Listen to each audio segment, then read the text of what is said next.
नमस्कार, एडू शक्ति विजन के इस यूट्यूब चैनल में आपका स्वागत है। बिहार एसएससी सीजीएल 4 के लिए हम लोग रुक्मिणी पब्लिकेशन का सेट नंबर 1 लेके आए हैं, उसका वॉल्यूम 1 है ये।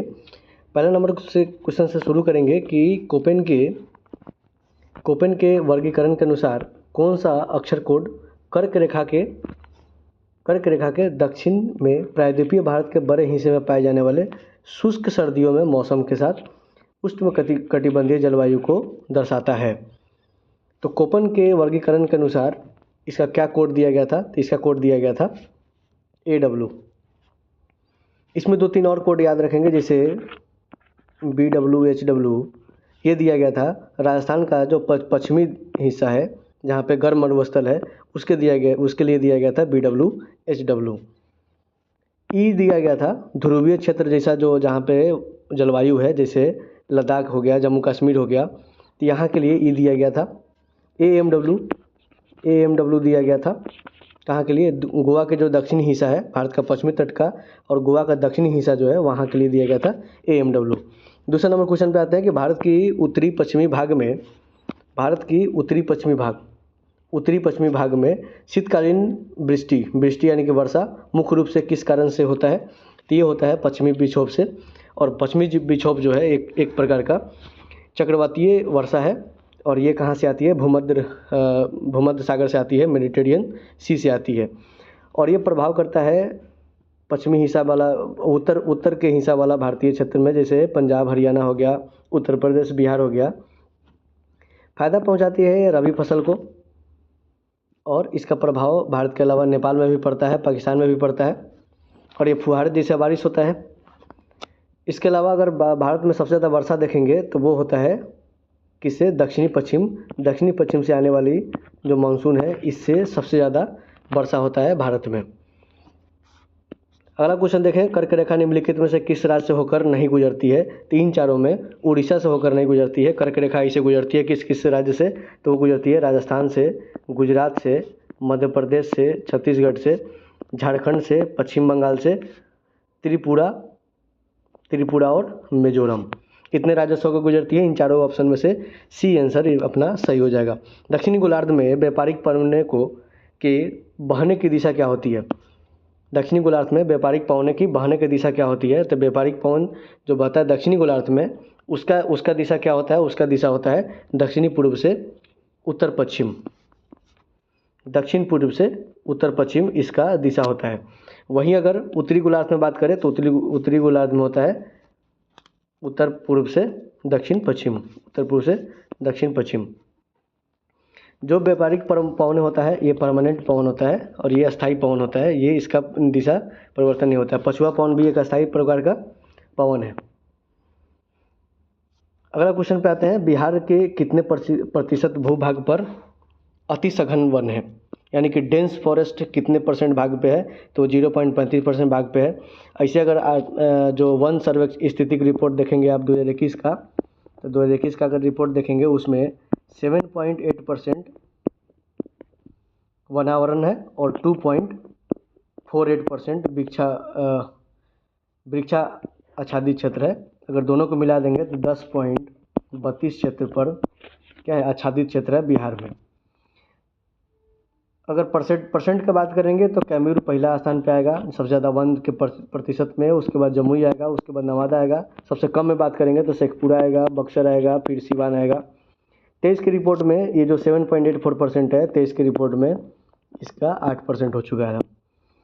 छठा नंबर क्वेश्चन है कि हीराकुंड नदी परियोजना किस नदी पे है? हीराकुंड नदी परियोजना है किस नदी पे?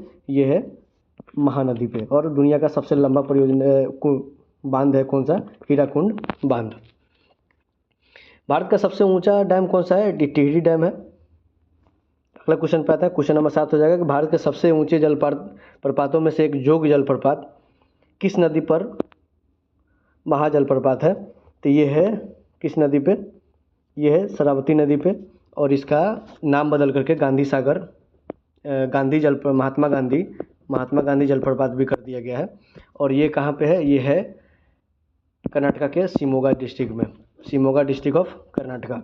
8वां नंबर क्वेश्चन है कि भारत की जनगणना 2011 के अनुसार भारत में किस राज्य की महिला साक्षरता दर सबसे अधिक है? तो सबसे अधिक है केरला का, सबसे कम है बिहार का, जो कि 51.5% है, 51.5%। अगला क्वेश्चन पे आते हैं, क्वेश्चन नंबर 9। हरित क्रांति के दूसरे चरण के संबंध में इनमें से कौन कथन सही है? हरित क्रांति का दूसरा चरण के बारे में पूछ रहा है, इनमें से कौन सा कथन सबसे सही है? तो इसे पंजाब और उत्तर प्रदेश के क्षेत्र में शुरू किया गया था।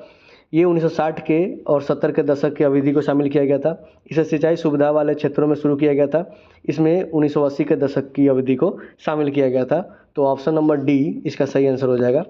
हरित क्रांति का अगर पहला अगर चरण देखेंगे तो 1966 से 1981, दूसरा देखेंगे तो 1981 से 1995। तो दूसरा चरण में 1980 का पूरा दशक आ जाता है। तो ऑप्शन नंबर डी इसका सही आंसर हो जाएगा। अगला क्वेश्चन है क्वेश्चन नंबर 10 कि भारत का पहला समुद्री उद्यान कहाँ पे स्थित है? तो भारत का जो पहला समुद्री उद्यान है वो स्थित है कच्छ की खाड़ी में। ऑप्शन नंबर हो जाएगा ए इसका सही आंसर हो जाएगा। और इसका जो कच्छ की खाड़ी का राष्ट्रीय उद्यान को दर्जा मिला था 1980 में, और समुद्री पार्क का दर्जा मिला 1982 में। 1980 में इसको राष्ट्रीय उद्यान का दर्जा मिला, यानी कि नेशनल पार्क का दर्जा मिला, और इसको समुद्री उद्यान का दर्जा मिला था 1982 में। किसको? कच्छ की खाड़ी को। तो ऑप्शन नंबर ए इसका अपना सही हो जाएगा। उसके बाद मैथ है, हम लोग जीके के पोर्शन पे फोकस करेंगे। तो उसके बाद अगला क्वेश्चन है क्वेश्चन नंबर 16। क्वेश्चन नंबर 16 कह रहा है कि निम्नलिखित प्राणियों की किस जोड़ी में ग्रंथिहीन त्वचा पाई जाती है? तो कौन सा ऐसा जोड़ा है जिसमें ग्रंथिहीन त्वचा पाई जाती है? तो इसका आंसर हो जाएगा ऑप्शन नंबर बी, कैमेलियो और कछुआ। ऑप्शन नंबर बी हो जाएगा, कैमेलियो और कछुआ। ये ग्रंथिहीन त्वचा इसमें पाया जाता है। मेढक में कैसा त्वचा पाया जाता है? मेढक में जो त्वचा पाया जाता है वो ग्रंथि वाला त्वचा पाया जाता है। इस तरह सांप और मगरमच्छ में भी ग्रंथि वाला त्वचा पाया जाता है। जो ऊपरी परत होता है, त्वचा का जो परत होता है वो 3 लेयर में होता है। लेयर कौन सा होता है? एपिडर्मिस होता है, डर्मिस होता है और हाइपोडर्मिस होता है। जो बाल जो जुड़ा होता है ना, वो डर्मिस से जुड़ा होता है बाल, इसलिए बाल के डॉक्टर को डर्मेटोलॉजिस्ट बोला जाता है। अगला क्वेश्चन पे क्वेश्चन नंबर 17 कि दैनिक प्रयोग की अधिकांश दालें निम्नलिखित में से किसी एक कुल से संबंधित है? तो कौन सा कुल से संबंधित होता है? वो होता है फाबेसी कुल से संबंधित होता है। जितने भी दालें अधिकांश हम लोग खाते हैं ये सभी फाबेसी कुल से संबंधित है। इसी तरह सोलेनेसी किससे संबंधित है? सोलेनेसी संबंधित होता है आलू से। आलू, मटर, ये सभी सोलेनेसी का उदाहरण है। गाजर, अजवाइन ये सब हो गया अम्लेफिलेसर का उदाहरण है। लिलियसी में देखेंगे तो लहसुन ये लिलियसी का उदाहरण है। 18 नंबर क्वेश्चन है कि सूर्य का ताप मापा जाता है किस चीज़ से? तो सूर्य का जो ताप मापा जाता है वो मापा जाता है उताप मापी से। ऑप्शन नंबर हो जाएगा बी। थर्मामीटर से क्या नापते हैं? तापमान मापते हैं। पैरोमीटर से उच्च तापमान, जैसे भट्टी हो गया, ये सब मापा जाता है पैरोमीटर से। एनीमोमीटर से क्या नापते हैं? एनीमोमीटर से नापते हैं वायु का गति। और हाइड्रोमीटर से ध्वनि की घनत्व को मापते हैं हाइड्रोमीटर से। 19 नंबर क्वेश्चन है कि एक लिफ्ट में सवार एक लड़का का आभासी भार उसके वास्तविक भार से कम होती है कब? जब लिफ्ट कहाँ से कहाँ जाएगी? तो लिफ्ट अगर त्वरण के साथ नीचे की ओर गतिमान होगी तो वास्तविक भार से कम लगेगा उसका भार। 19 नंबर क्वेश्चन का ऑप्शन हो जाएगा डी। क्वेश्चन नंबर 20 है कि कार्बन डाइऑक्साइड में कार्बन का द्रव्यमान प्रतिशत क्या होता है?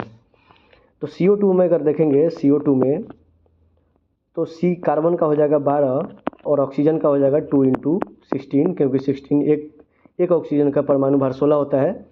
तो टोटल कितना हो जाएगा? 12 + 32 = 44 ग्राम।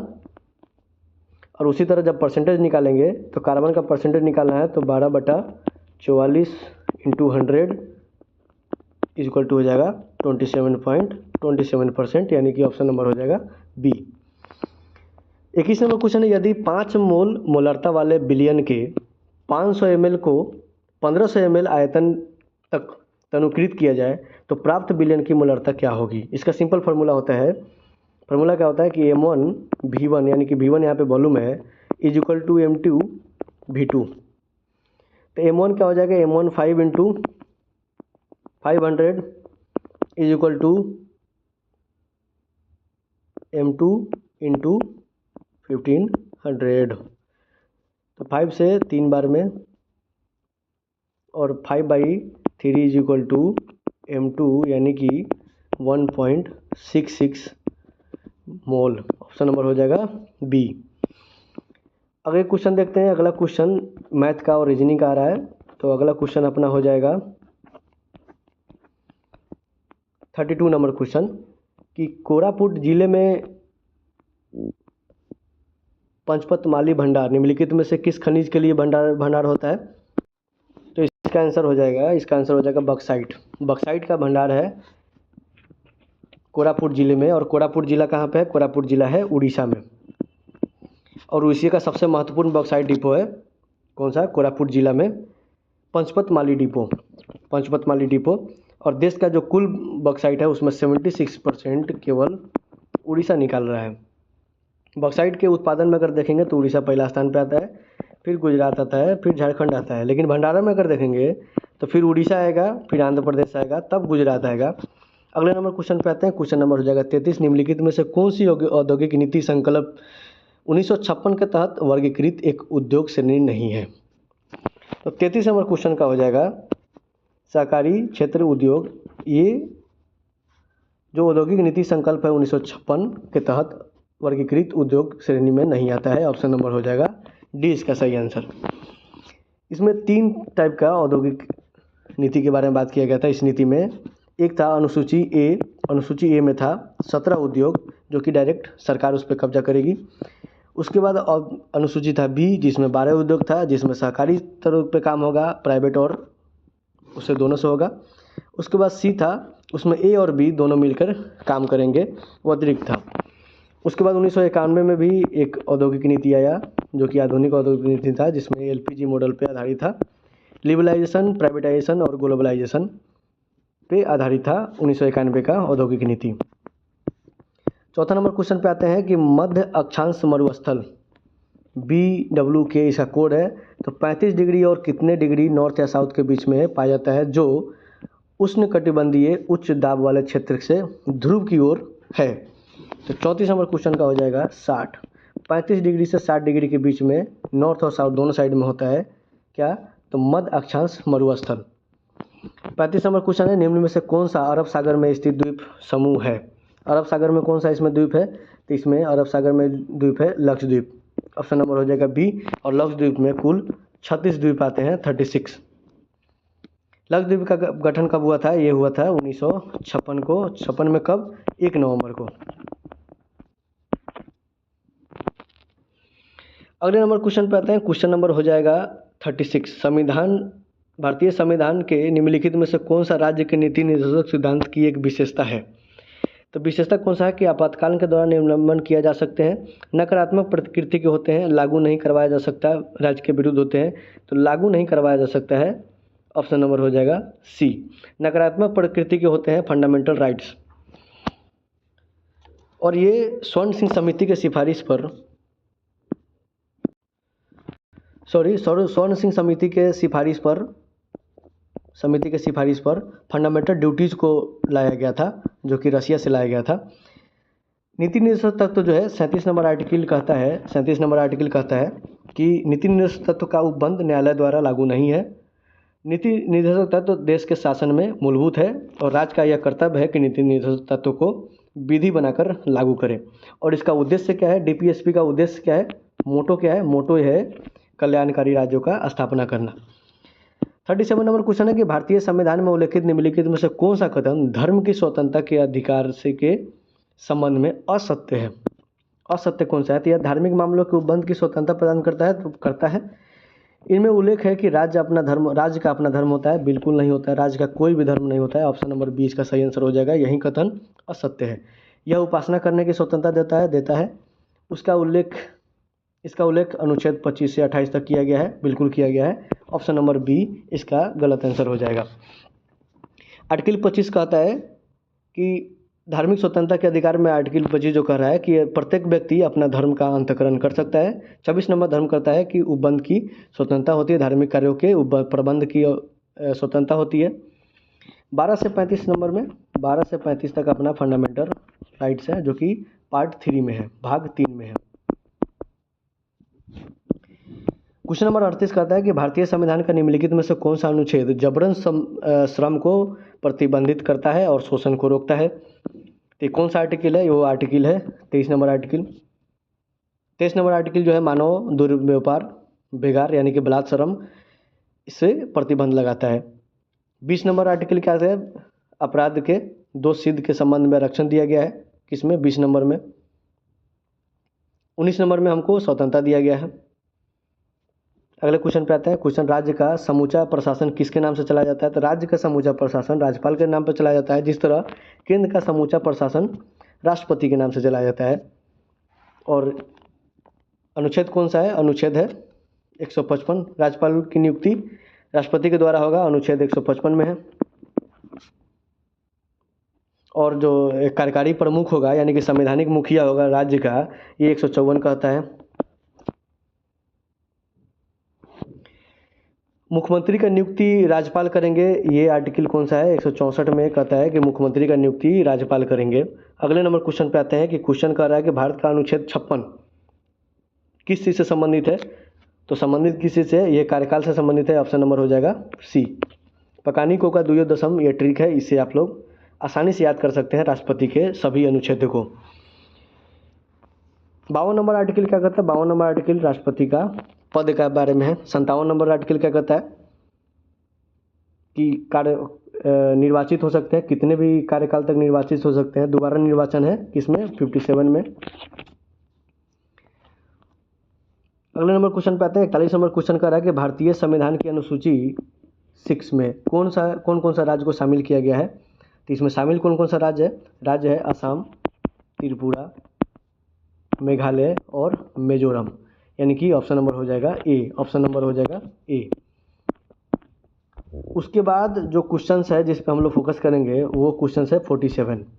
उस ऊतक की कोशिकाएं जीवित होती है और उसकी कोणीय भित्ति मोटी होती है, यह भी यांत्रिकी सहारा प्रदान करती है। यह ऊतक को कहते हैं, क्या कहते हैं?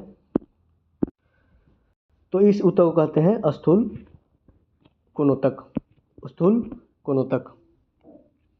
अगले नंबर क्वेश्चन पे आते हैं। क्वेश्चन नंबर हो जाएगा 48 की ग्लाइकोजन एक समबहुलक है यानी कि होमोपोलीमर है, जो निम्नलिखित में से किसका बना होता है? ग्लाइकोजन। तो ग्लाइकोजन किसका बना होता है? ग्लाइकोजन बना होता है ग्लूकोज इकाइयों का। ग्लूकोज से मिलकर बना होता है ग्लाइकोजन। अगले नंबर क्वेश्चन पे आते हैं। क्वेश्चन नंबर हो जाएगा 49 कि यदि दो समान जल की बूंदें एक होकर बड़ी बूंदें बनाती है, इस प्रक्रिया में क्या होता है? इस प्रक्रिया में क्या होगा? इस प्रक्रिया में हो जाएगा ऊष्मा का अवशोषण हो जाएगा। ऑप्शन नंबर हो जाएगा ए। अब पृष्ठ तनाव बराबर क्या होता है? पृष्ठ तनाव बराबर होता है पृष्ठीय ऊर्जा बटा क्षेत्रफल यानी कि एरिया। क्वेश्चन नंबर 50 है, निम्न में से कौन सा प्रक्रम रोधस्व में नहीं हो सकता है? यानी कि एडियाबैटिक प्रोसेस नहीं है। एडियाबैटिक प्रोसेस इनमें से कौन नहीं है? तो बर्फ का जमना इसमें से एडियाबैटिक प्रोसेस नहीं है। ऑप्शन नंबर हो जाएगा डी।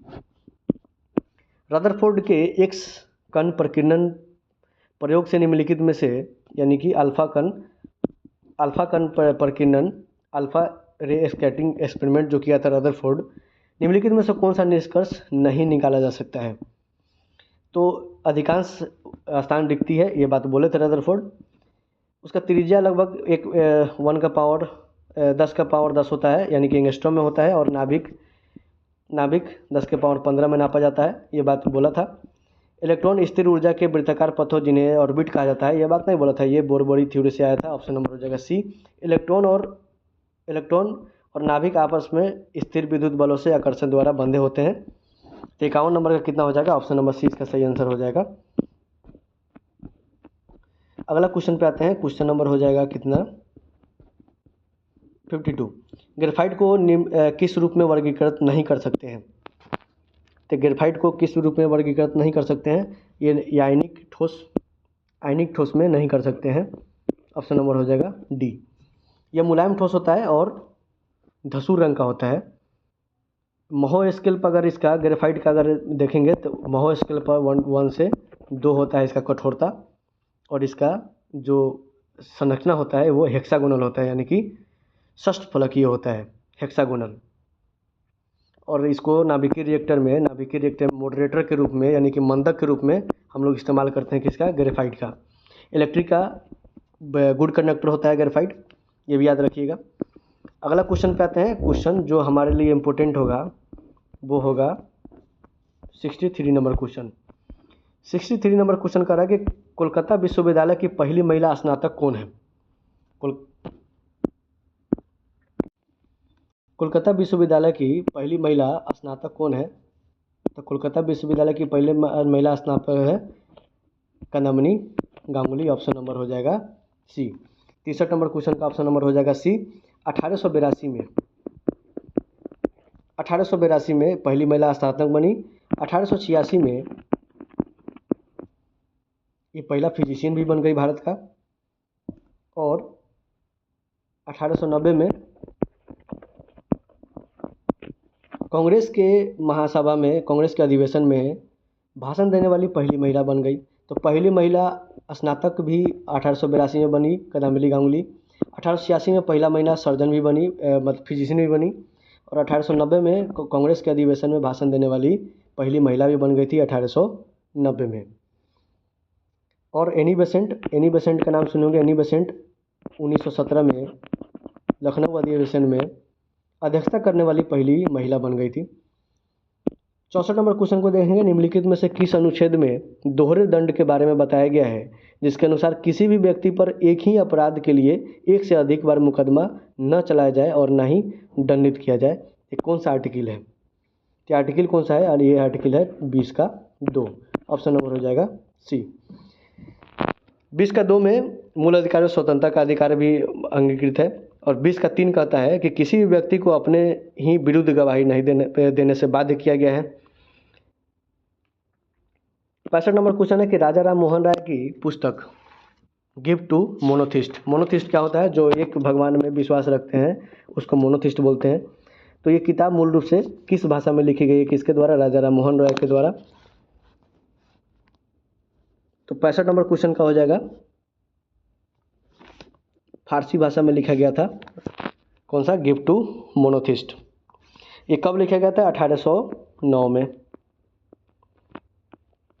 अगर इनका जीवन देखें हम लोग तो 1815 में आत्मीय सभा का गठन किए कौन, राजा राम मोहन राय। 1817 में हिंदू कॉलेज, 1817 में हिंदू कॉलेज का स्थापना किए। कहाँ पे, हिंदू कॉलेज का स्थापना किया कोलकाता में। 1825 में वेदांत कॉलेज का स्थापना किए, ये भी कोलकाता में। 1820 में एक पुस्तक लिखे प्रिंसेप्स ऑफ जीसस। कब लिखे, 1820 में। 1821 में बांग्ला भाषा में एक पुस्तक आया उनका, एक पत्रिका आया उनका। कौन भाषा में, बांग्ला भाषा में। 1821 में बांग्ला भाषा में एक पत्रिका आया उनका, समाज कौमुदी। 1822 में फारसी भाषा में एक अखबार आया उनका, मिरातुल अखबार। तो ये राजा राम मोहन राय का जीवनी था।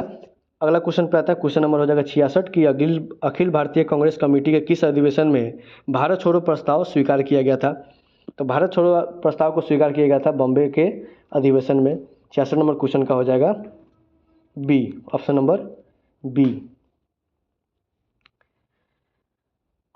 क्वेश्चन नंबर 67 पे आते हैं कि विधवा पुनर्विवाह संघ, यानी कि विधवा पुनर्विवाह संघ जिसका स्थापना 1861 में हुआ, के संस्थापक के रूप में किसे जाना जाता है। तो यह संस्थापक थे कौन, एम.जी. रानाडे, महादेव गोविंद रानाडे। इनसे पहले 1850 में एक और पुनर्विवाह का हो गया था, एक एसोसिएशन किया गया था, उसका नाम क्या था, विडो रीमैरिज एसोसिएशन। इसका स्थापना 1850 में किया गया था, किसके द्वारा, ये थे विष्णु परशुराम शास्त्री के द्वारा किया गया था विडो रीमैरिज एसोसिएशन 1850 में। और कुल मिला के 1856 में एक्ट पारित हो गया था, किनके हेल्प से, ईश्वरचंद्र विद्यासागर के हेल्प से हिंदू विधवा पुनर्विवाह अधिनियम को पारित कर दिया गया था। अगला क्वेश्चन है कि दिल्ली में हुमायूं ने निम्नलिखित में से किस शहर का निर्माण करवाया था? तो ये करवाया था दीनपना, और यहीं के एक लाइब्रेरी था जिसका नाम क्या था? शेर मंडल लाइब्रेरी, और इसी के सीढ़ियों से गिर करके हुमायूं का मृत्यु भी हो गया था। 1530 में जब बाबर का मृत्यु हुआ, वहाँ से सत्ता संभाला था, और 1533 में दीनपना शहर का स्थापना किया था। कहाँ पे? यमुना नदी के तट पे, दिल्ली में। क्वेश्चन नंबर 69 है कि गौतम बुद्ध के संबंध में निम्नलिखित में से कौन सा कथन सही है? बुद्ध धर्म के संस्थापक सिद्धार्थ, जिन्हें गौतम के नाम से भी जाना जाता है, उनका जन्म लगभग आज से 250 वर्ष पहले हुआ था। बात सही है। गौतम बुद्ध एक छोटे गण से संबंधित थे, उनका नाम क्या था? शाक्य गण, उससे संबंधित है। अब ऑप्शन भी ये भी सही है, यानी कि 1 और 2 दोनों सही हो जाएगा। ऑप्शन नंबर हो जाएगा डी। इनको, भगवान बुद्ध को लाइट ऑफ एशिया कहा जाता था। 16 वर्ष की आयु में उनका विवाह हो गया था किससे? यशोधरा से। 29 वर्ष की आयु में घर को त्याग दिए, और इसी क्रिया को क्या बोला जाता है? महाभिनिष्क्रमण बोला जाता है। अपना पहला उपदेश वो सारनाथ में दिए, जिसको क्या बोलते हैं? धर्मचक्र परिवर्तन कहते हैं। अगले क्वेश्चन पे आते हैं कि गांधी इरविन समझौता किस वर्ष हस्ताक्षर किया गया था? तो ये किया गया था 1931 में। ऑप्शन नंबर हो जाएगा डी। और इसी को, गांधी इरविन समझौता को ही दिल्ली समझौता के नाम से जाना जाता है। ऑप्शन नंबर हो जाएगा इसका डी। एझावा जाति से आने वाले समाज सुधारक, जिनका नाम क्या है? नारायण गुरु, उन्होंने जाति विरोध आंदोलन का प्रसार किया। उनका जन्म भारत के निम्नलिखित में से किस राज्य में हुआ? तो इनका जन्म हुआ था केरला राज्य में, और यही आदमी है जो 1888 में एक मंदिर का स्थापना किया, जिसका नाम है अरु बिसपुर मंदिर का स्थापना किया, जिसमें भगवान शिव थे। और इन्होंने नियम बनाया कि जितने भी मंदिर है वहाँ पे मूर्ति ना लगा करके आईना लगाया जाए। इसके बाद जो क्वेश्चन है उस पर जिसमें फोकस करेंगे हम लोग, वो क्वेश्चन है 72 नंबर क्वेश्चन कर रहा है कि उच्च शिक्षा के लिए भारत की आधिकारिक भाषा के रूप में अंग्रेजी को किसके द्वारा संकल्प निर्णय में शामिल किया गया? तो ये किया गया था मैकेले के द्वारा। और मैकेले कब किया था? 1835 में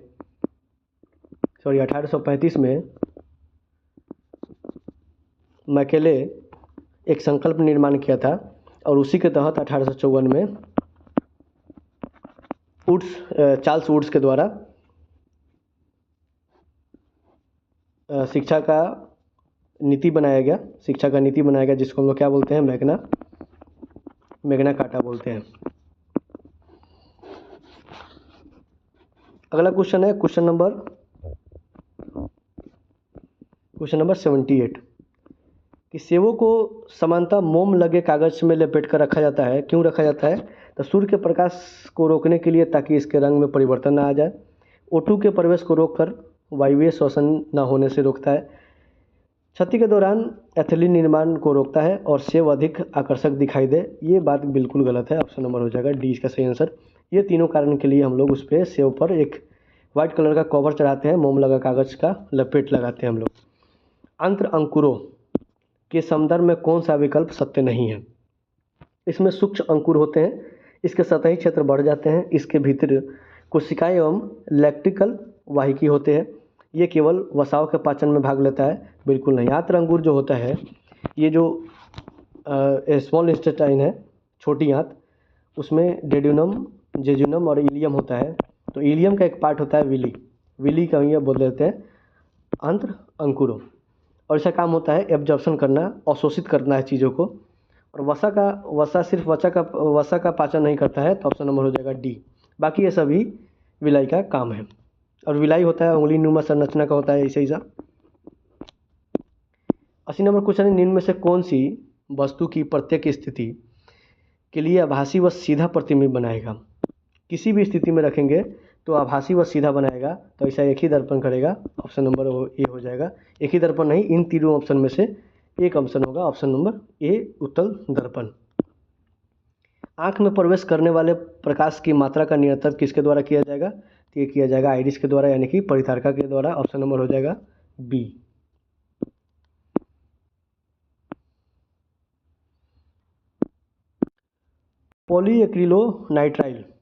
पॉलीएक्रिलोनाइट्राइड का औद्योगिक नाम क्या है? तो इसका औद्योगिक नाम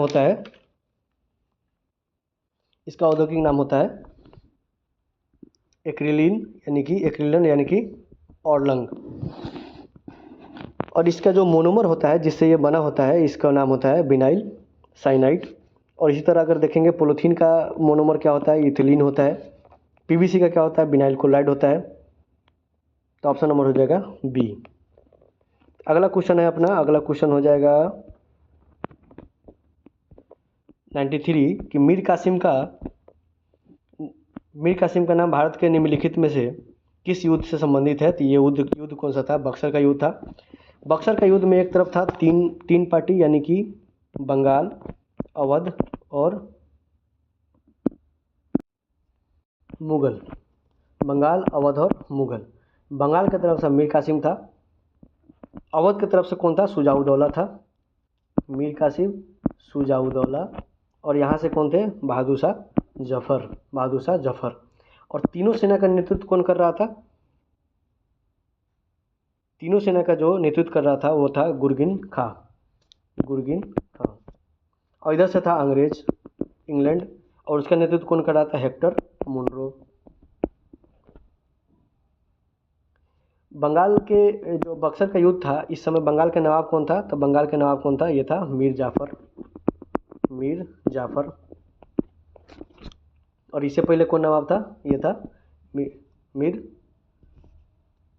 कासिम, जो कि बक्सर के युद्ध से संबंधित है। ऑप्शन नंबर हो जाएगा डी। राजनीतिक कभी धर्म से अलग नहीं हो सकता है। राजनीति कभी धर्म से अलग नहीं हो सकता। ये किसका कथन है? ये कथन है महात्मा गांधी का। 94 नंबर क्वेश्चन का हो जाएगा ए। धर्म को अफीम का संज्ञा किसने दिया था? धर्म को अफीम का संज्ञा दिया था मैकियावेली और कार्ल मार्क्स ने दिया था। 95 नंबर क्वेश्चन है कि भारत के पहले एआई संचालित एंटी ड्रोन सिस्टम का नाम क्या है? इसका नाम है इंद्रजाल। ऑप्शन नंबर हो जाएगा सी। भारत के किस राज्य में भाजपा के पहले मुख्यमंत्री बने थे? तो भाजपा के पार्टी की तरफ से पहले मुख्यमंत्री बनने वाले आदमी हैं भैरव सिंह शेखावत।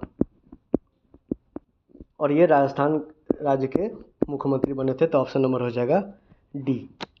और भारत की तरफ से पहला प्रधानमंत्री बने थे कौन? अटल बिहारी वाजपेयी। वर्तमान में के 80वें संयुक्त राष्ट्र महासभा सत्र के अध्यक्ष के रूप में किसे चुना गया है?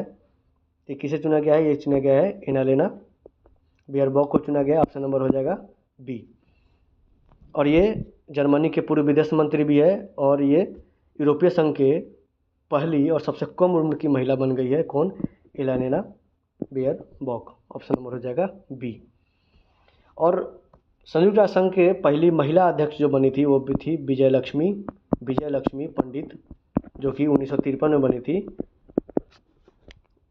1953। 8 अगस्त 2025 को गृह मंत्री अमित शाह और बिहार के नीतीश कुमार द्वारा सीतामढ़ी के किस स्थान पर जानकी मंदिर का शिलान्यास किया गया? तो सीता जी का जहाँ जन्म हुआ था पुनौरा धाम, वहाँ पे किया गया है। ऑप्शन नंबर हो जाएगा ए। महिला प्रीमियर लीग 2025 का खिताब मुंबई इंडियंस ने किसको हराकर जीता है? तो ये हराया था किसको? दिल्ली कैपिटल्स को। और 2026 में भी आरसीबी ने जीता है, वो भी हरा के जीता है दिल्ली कैपिटल्स को। 100 नंबर क्वेश्चन है कि विश्व आर्थिक मंच ने हाल ही में यात्रा और पर्यटन विकास सूचकांक travel and tourism development index 2024 के रैंकिंग जारी की है, जिसमें भारत का रैंक कितना है? तो भारत का रैंक है 39वां। अभी तक यही है, क्योंकि हर एक 2 साल पर ये इंडेक्स जारी होता है। तो 2024 के बाद 2026 में होना है, और 2026 का इंडेक्स अभी प्रकाशित नहीं हुआ है। तो अभी तक 39वां रैंक ही है। ऑप्शन नंबर हो जाएगा बी। किसी एशियाई चैंपियनशिप में स्वर्ण पदक जीतने वाली पहली भारतीय जिम्नास्टिक दीपा कर्माकर किस राज्य से संबंधित है? ये राज्य कौन सा है? त्रिपुरा है। और ये जिम्नास्टिक से संबंधित है। तो 101 नंबर क्वेश्चन का हो जाएगा D number option. 102 number question कर रहा है कि 2025 में FIH हॉकी पुरुष जूनियर विश्व कप में मेजबानी करने के लिए किस दिन का चयन किया गया है? चयन किसका किया गया है? भारत का किया गया है। और मलेशिया में कुआलालंपुर में 2023 वाला जो हुआ था उसमें जर्मनी जीता था, और अभी तक जर्मनी ही सबसे ज़्यादा सफल टीम है। कितना बार जीता है? वो लगभग 7 बार जीत गया है। उसके बाद जो अगला क्वेश्चन अपना रहेगा वो क्वेश्चन है 108 नंबर कि सांस लेने की सामान्य प्रक्रिया के संदर्भ में सही कथन चुनिए। सही कथन क्या है कि अंतःश्वसन एक निष्क्रिय प्रक्रिया है जबकि निश्वसन एक सक्रिय प्रक्रिया है। अंतःश्वसन एक सक्रिय प्रक्रिया है जबकि निश्वसन एक निष्क्रिय है। दोनों सक्रिय है या फिर दोनों निष्क्रिय है। 108 नंबर क्वेश्चन। तो इसमें क्या है कि अंतःश्वसन जो होता है, अंतःश्वसन एक सक्रिय प्रक्रिया होता है, और जबकि निष्क्रिय होता है वो होता है निश्वसन। तो ऑप्शन नंबर हो जाएगा बी। ऑप्शन नंबर क्या हो जाएगा? बी हो जाएगा। अंतःश्वसन के समय क्या होता है कि डायफ्राम क्या होता है कि जब आप लंग्स को देखेंगे तो इसके नीचे एक डायफ्राम होता है। अंतःश्वसन में डायफ्राम सिकुड़ जाता है, जबकि निश्वसन में क्या होता है? अपने नॉर्मल पोजीशन पर रहता है और गुंबदाकार रहता है। ऑप्शन नंबर, अब इस क्वेश्चन का ऑप्शन नंबर बी हो जाएगा। अगले क्वेश्चन पे आते हैं। निम्नलिखित में से कौन सा कथन सही नहीं है? पक्षी और स्थलीय घोंघे यूरिक अम्ल उत्सर्जित करते हैं। स्तनधारी और मेढक यूरिया उत्सर्जन करता है। जलीय एम्फीबिया प्राणी और जलीय कीट अमोनिया उत्सर्जित करता है। पक्षी और सरीसृप यूरिया उत्सर्जित करता है। 109 नंबर क्वेश्चन का हो जाएगा डी, यानी कि ये सही नहीं है। 3 टाइप के प्राणी होते हैं अगर उत्सर्जन के मामले में देखेंगे तो। एक होता है अमोनोटैलिक जो अमोनिया को अपना उत्सर्जन तत्व के रूप में बाहर निकालता है। एक होता है यूरोटैलिक में क्या होता है? यूरिया को निकालता है। और एक होता है एरिकोटैलिक जो कि यूरिक एसिड को निकालता है बाहर में। तो ऑप्शन नंबर इसका हो जाएगा डी, इसका सही आंसर हो जाएगा। एक इकाई धनात्मक आवेश को एक बिंदु से दूसरी बिंदु तक एक समविभव यानी कि विभव परिवर्तन नहीं हो रहा है, सतह पर विस्थापन करने हेतु आवेश कार्य करेगा, आवेश द्वारा कार्य करना होगा, या फिर आवेश पर काम करना होगा, या फिर आवेश को कोई काम नहीं करना होगा, या फिर किया गया कार्य नियत या स्थिर रहेगा। तो इसका फॉर्मूला क्या होता है? W बराबर होता है Q delta V। Delta V मतलब V में चेंजिंग होना चाहिए। तो यहाँ पे V में चेंजिंग नहीं हो रहा है, इसका मतलब V का मान यहाँ पे डेल्टा V का मान 0 है। तो 0 का मतलब हो गया W भी 0 है, यानी कि आवेश पर कोई काम नहीं करना होगा। ऑप्शन नंबर हो जाएगा सी। 11 नंबर क्वेश्चन है कि निम्नलिखित बहुलकों में से कौन सा रेशे के समान प्रयुक्त होते हैं? तो टेरिलिन और नाइलॉन ये दोनों क्या से बने होते हैं? हाइड्रोजन बॉन्ड से बने होते हैं। तो ऑप्शन नंबर हो जाएगा डी, और ये हाइड्रोजन बॉन्ड से बनने के कारण ये रेशा की तरह प्रयुक्त होते हैं। और नाइलॉन जो होता है, नाइलॉन मर्दानी में उपयोग होता है, और ये पॉलीएमाइड से बना होता है नाइलॉन। अगला क्वेश्चन है क्वेश्चन नंबर कौन सा? क्वेश्चन नंबर हो जाएगा 122 कि भारतीय वायुसेना ने डिजर्ट फ्लैग अभ्यास के 10वें संस्करण में शामिल हुआ। यह अभ्यास कहाँ आयोजित किया जा रहा था? 122 नंबर क्वेश्चन का हो जाएगा यूएई में हो रहा था। ऑप्शन नंबर हो जाएगा डी। 123 नंबर क्वेश्चन है कि दिव्य दृष्टि नामक आधुनिक एआई टूल को किस कार्य हेतु विकसित किया गया है? तो ये व्यक्तियों के पहचान के लिए किया गया है। ऑप्शन नंबर हो जाएगा ए। और एक महिला उद्यमी है जिसका नाम है शिवानी वर्मा, इन्हीं का स्टार्टअप कंपनी इसका दिव्य दृष्टि का विकसित किया है। प्राचीनतम भारतीय भाषा कौन सी है? तो प्राचीनतम जो भारतीय भाषा है वो वैदिक संस्कृत है। ऑप्शन नंबर हो जाएगा बी। निम्न में से क्या 7वीं पंचवर्षीय योजना के मुख्य उद्देश्य में से एक है? तो मुख्य उद्देश्य क्या था? खदानों के उत्पादन में वृद्धि। इसके अलावा क्या क्या था? इसके अलावा था रोजगार में वृद्धि, जनसंख्या वृद्धि दर को कम करना, पोषण का स्तर को बढ़ाना, ऊर्जा प्रबंधन करना, आधुनिकीकरण, आत्मनिर्भरता, ये सभी क्या थे? इसके उद्देश्य थे। इसका पीरियड कौन सा था? 1985 से 1990, 7वीं पंचवर्षीय योजना का। ऐसी राजस्व प्राप्तियां जिसका सरकार पर दावा नहीं होता है उसको क्या कहते हैं? उसको बोलते हैं गैर प्रतिदेय। ऑप्शन नंबर हो जाएगा ए। 1958 में डोवर से कैलिस तक इंग्लिश चैनल को पार करने वाले पहले भारतीय कौन थे? जो 1966 में एक कैलेंडर वर्ष में 5 महाद्वीपों को महासागरों के में तैराकी करने वाले एकमात्र व्यक्ति भी थे। तो 127 नंबर क्वेश्चन का क्या हो जाएगा? 127 नंबर क्वेश्चन का हो जाएगा मिहिर सेन।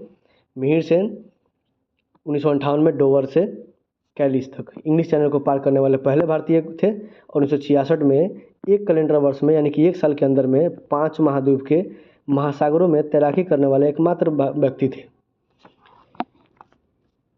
1959 में इंग्लिश चैनल को पार करने वाली जो पहली भारतीय महिला थी वो की थी आरती साहा, और इसीलिए उनको 1960 में पद्मश्री भी मिला। और पद्मश्री मिलने वाला प्रथम भारतीय खिलाड़ी जो थी महिला में वो भी आरती साहा ही थी। उसके बाद 1971 में किनको दिया गया था? कमलजीत संधू को दिया गया था पद्मश्री।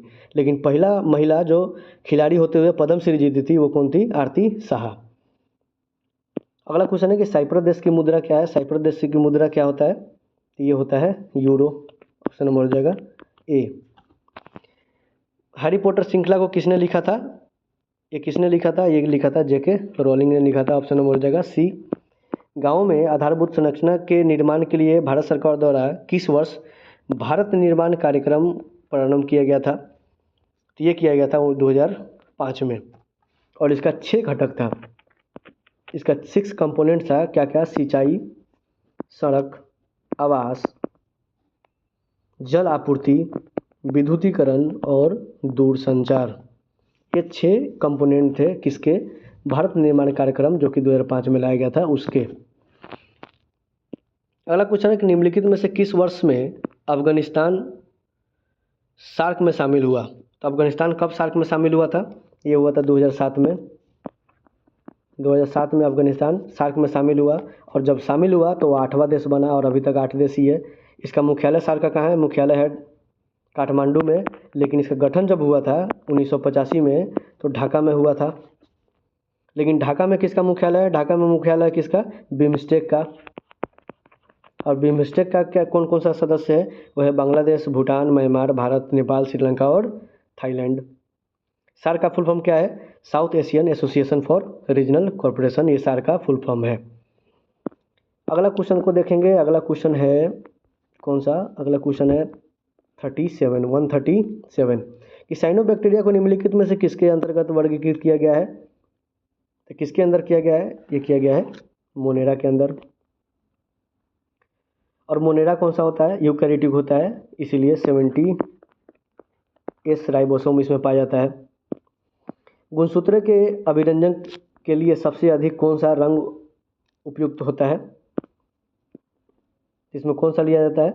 क्षारकीय फुक्सिन लिया जाता है इसमें। ऑप्शन नंबर हो जाएगा ए। 38 का क्या हो जाएगा? 138 का हो जाएगा डी, यानी कि कार्मिन। ऑप्शन नंबर हो जाएगा डी, कार्मिन। रेडियो तरंग भवनों के चारों ओर तत्परता से विवर्तित हो जाती है, लेकिन प्रकाश तरंगे भवनों के चारों ओर नगण्य रूप से विवर्तित होता है। ऐसा इसलिए होता है क्योंकि रेडियो तरंग का विशेषता बताना है इसके प्रति। रेडियो क्यों होता है ऐसा? ये इसलिए होता है क्योंकि प्रकाश तरंग की अपेक्षा अधिक लंबी तरंग दैर्ध्य वाली होती है। कौन? रेडियो तरंगे, इसलिए ऐसा होता है। ऑप्शन नंबर हो जाएगा सी। 40 नंबर क्वेश्चन में कॉलम 1 को कॉलम 2 से मिलान करना है। तो थोरैक्सिन जो होता है, थायरॉक्सिन, ये होता है गलगंड में। गलगंड माने घेंघा रोग में काम आता है। क्लोरोक्विनिन मलेरिया में। क्लोरोफार्म संज्ञाहारी में। संज्ञाहारी क्यों बोलते हैं? क्योंकि तंत्रिका तंत्र में मदद करती है, इसलिए संज्ञाहारी बोलते हैं। और क्लोरम्फेनिकोल, तो क्लोरम्फेनिकोल किस में होता है? ये टाइफाइड बुखार में होता है। ये एंटीबायोटिक के रूप में काम करता है। तो इसका हो जाएगा 3, 4, 1 और 2। 3, 4, 1 और 2, यानी कि ऑप्शन नंबर हो जाएगा ए।